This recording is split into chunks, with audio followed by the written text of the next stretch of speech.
Okay. Hey guys, I'm back with another video. So this is going to be one of my weirder videos. Because I was just watching Mark and Ethan do one of their Unas Anas videos called what was the most painful thing you've ever endured? And I was thinking to myself, what is one of my most painful ones? So one of mine, I gotta say, was either my brother almost chopping my finger off, burning my hand, which I both have scars from. I have scars from both. That one right there next to my watch. Then right, see if I can get it.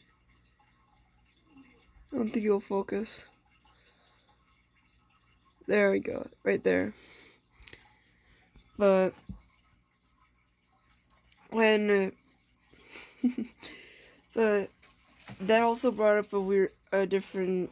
One of the other times I just visited the hospital, and one of the times I visited the hospital was when I was young, when I was young, my parents thought I had sleep apnea, so I went into the hospital just to get tested for it.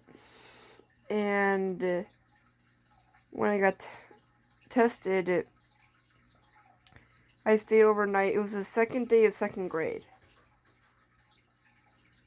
Yeah, it was the second day of second grade, and pictures were literally the next day. So at about 5 p.m., we ended up driving up to Duluth, I think it was, or Minnesota. So we ended up going there for, I can't remember exactly where we went, but we ended up driving over an hour there, and I was late to school because of it the next day. Luckily, the pictures weren't getting done taken yet. I'm pretty sure if I remember correctly, which it's going to be, I'm remembering back to second grade, but when I got back, they only called up the kindergarten if I remember correctly. But anyway, so when I was in the hospital, there was I ended up watching, because I wanted to make me comfortable. I ended up watching a Rio 1 and 2, or 1 or 2. I can't remember. I watched Rio nonetheless. It was a good movie. But then, when it came to sleeping and sticking, they stuck these weird not probes, but these wires on my head to monitor something on my head. They had to monitor something on my head. And I had a bunch of these wires on my head, and it was very uncomfortable, but I got used to it eventually. But then I also had this oxygen tube in my nose. I had 2 of them stuck to my legs, and I'm pretty sure 2 stuck to either of my arms. And because of that, my body natural reaction when I went to sleep was to stay still. So because I was staying still, I got scared because I didn't want to actually. Well, I didn't get scared. Got scared because of the whole thing, but staying in the same position, I'm like, okay, I should be fine. I should be fine if I stay still, because I was so afraid to knock out one of the wires. But the doctor's like, it's fine. You can move in any way you want. My body's natural reaction was still. Didn't move the whole night. But the nice thing was the doctors were nice enough to give me a little stuffed animal.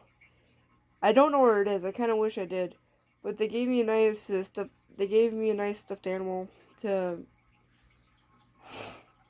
sleep with, just to see if that will make me comfortable. Then I ended up falling asleep.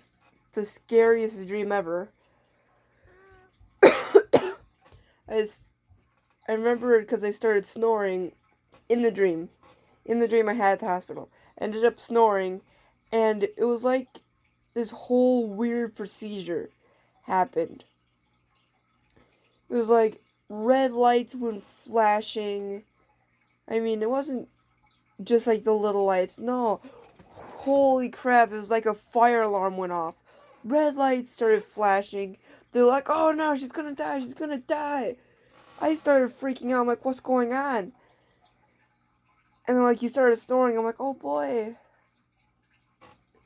And then I ended up waking up, like, shockingly wake up from that. And since the doctors are monitoring me, aka watching me, for any movement, since I ended up, like, scaring myself awake because of it, they're like, what happened? I just said, nothing. I just woke up. And then my mom's CPAP or BiPAP, I can't remember what she has. But she also has sleep apnea. Both my parents do. And since both of them do have it, my dad, I can't remember when my dad ended up sleeping, but my mom stayed in the room with me. And since she stayed in the room with me, her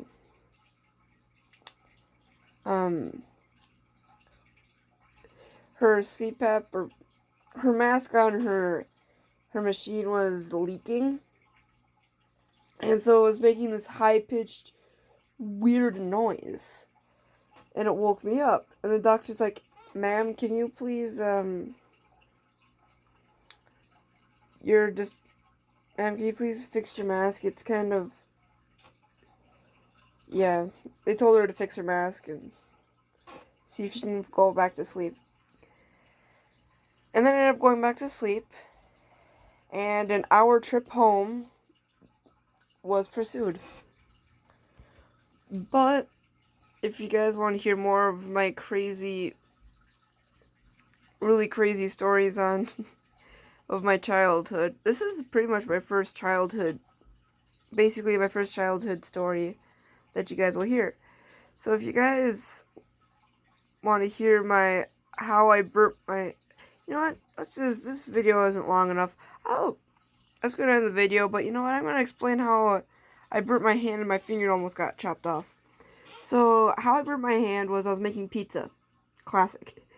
I didn't pull the tray in the oven out far enough. So, when I was putting more cheese on the pizza for, make it more cheesy, I pulled my hand up. And when I pulled my hand up, I hit the top of the oven, dropped it down, hit it back up. I remember it only me hitting it once, trying to pull it out, but then hitting it again. But the story that everyone else is telling me is I hit it up, it stuck. Apparently I made sure it stuck. That's not what I remember, because, well, I am the one who experienced it. So, the way I remember it was, I was putting cheese on, I hit my hand, I was pulling my hand out because it got hot in there, hit it up on the top of the oven, when natural reaction was, ow! But then I hit it up again, trying to pull it out. Ow, dude. Shh. What? I'm recording a video. So shh, go away. But when I was pulling my hand out, I hit my hand on the top of the oven and burnt my hand.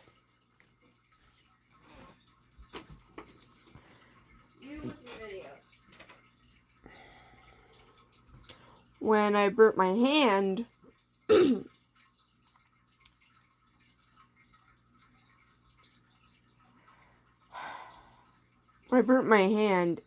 it hurt a lot, of course, and my mom came running down from upstairs.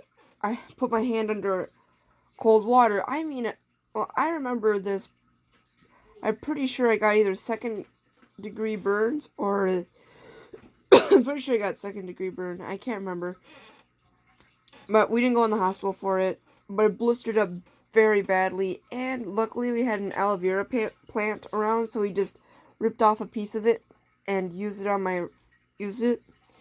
But another similar story from when I was young was the time I almost got my finger chopped off.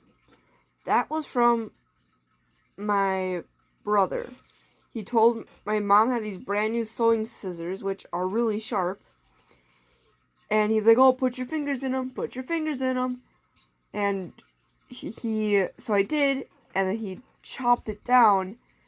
That was a rush to the hospital and a half. And all I remember was wrapping my finger up in paper towel, rushing into the Suburban,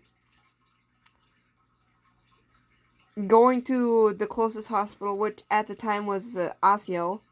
Luckily, we lived where I lived. It was a small town, but luckily we had a hospital nearby. Otherwise, we would have had to drive all the way from Strum to Eau Claire, which that would have been about a 45, not 45. Would have been a 30-minute drive, which isn't fun. But I know there's more people who have had worse. But we wrapped it up in paper towel, and we ended up going to the closest hospital. So they ended up, this is where we got checked in, I blacked out. This is what I've heard from my mom. From now. From here till I get home. So, I think I might have gotten blacked out from either loss of blood or shock. But they said I didn't black out.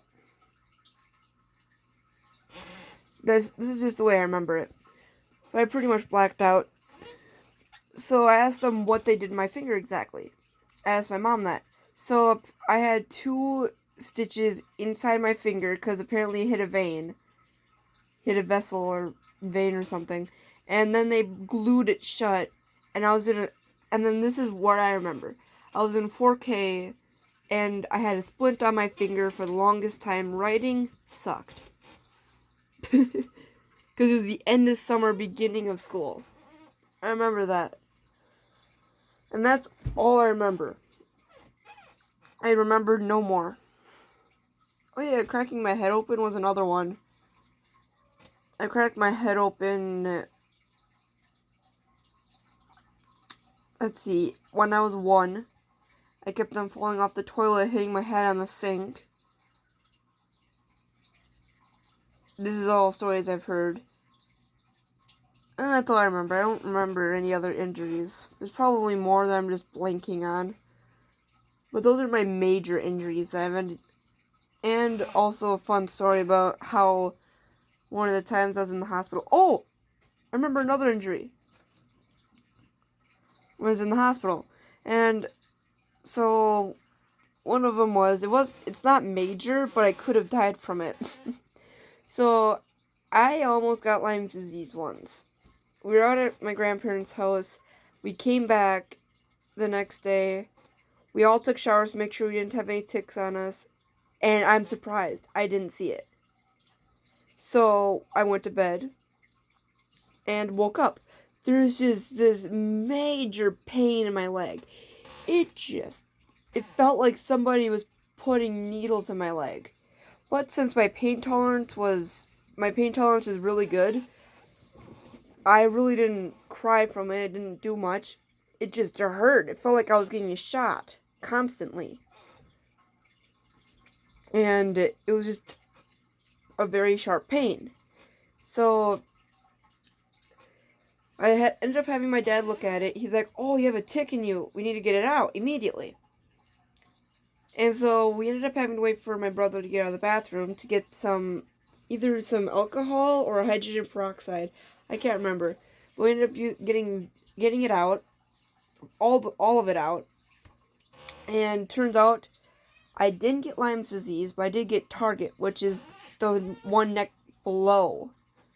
Target is the one below. Well, no, not Target. It was Bullseye. Bullseye is what it was. It's one right below Lyme's disease, which I could have gotten if we wouldn't have caught in time. And I ended up going on doxycycline, which was the worst month of my life.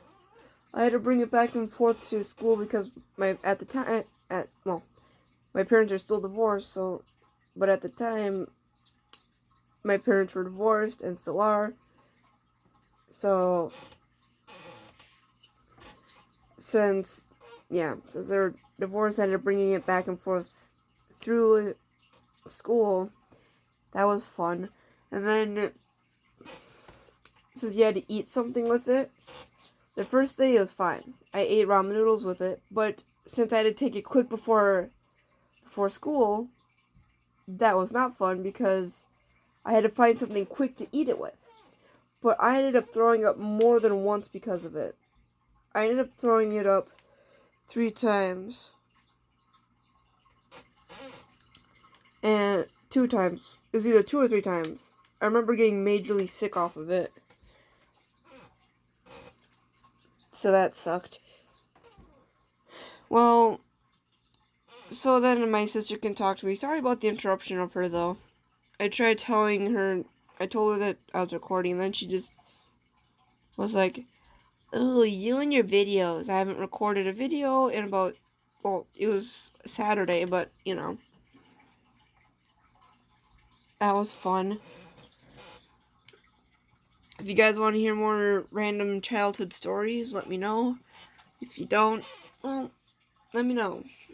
I know you guys don't communicate very often communicate at all in the comments, but I know there's usually up to 7, 8-ish people watch this. So if you want to hear more about it, I will tell you. So I'll see you guys in the next video.